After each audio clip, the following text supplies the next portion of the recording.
Good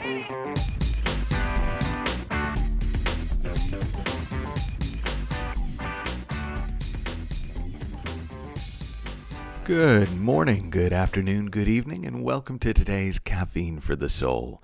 We've been exploring meditation without meditating all week, and I wanted to tell you a story about how this sense of meditation without meditating can not only become part of your daily life, but it's actually already part of some cultures in the world. My son Oliver went to Senegal for a summer abroad, and he, as well as learning French, learned Wolof, which was the primary Senegalese language.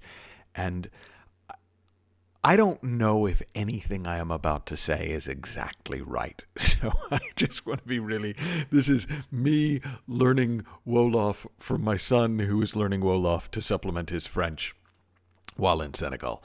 But what I learned told me about the values of what is actually known to be one of the kindest and most peaceful of the African cultures kind of blew me away. So here's your bad Wolof lesson. Most conversations begin with the traditional Muslim greeting of Salam Alaikum, which means may the peace be upon you, and the response Ma Alaikum Salam, peace be upon you as well. But there's variations on the theme. So if you want to ask someone how their day or night was, then the response of Jamrek translates to peace only, or very peaceful. And instead of asking, how are you? People ask, have you peace? To which the response is, once again, peace only. And you? Now, my favorite little snippet from the basic phrasebook is another variation of how are you, which translates more directly as, are you there? And the response is ma'angi fi, I am here. Now this is the phrase that pays, right? This one phrase just demonstrates for me a beautiful recognition of the essence of well-being. Because are you there? To me is a recognition that there is a space inside us that transcends the separation of the ego.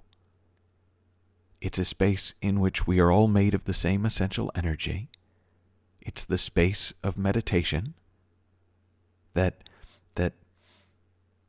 demonstrates our shared humanity. Look, what's written on our eyeballs creates our separate realities, but what's looking through them is our shared humanity. So for me, hearing that simple question, are you there?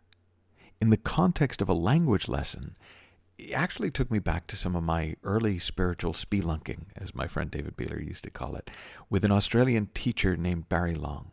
So he was an enlightened Australian, and he once described the purpose of his teaching as being, and I'm not quoting him, but this is what I remember, to help people get in touch with that deeper space of meditation inside them, and then keep their conscious minds entertained while the healing energy of life rid them of unhappiness from the inside out.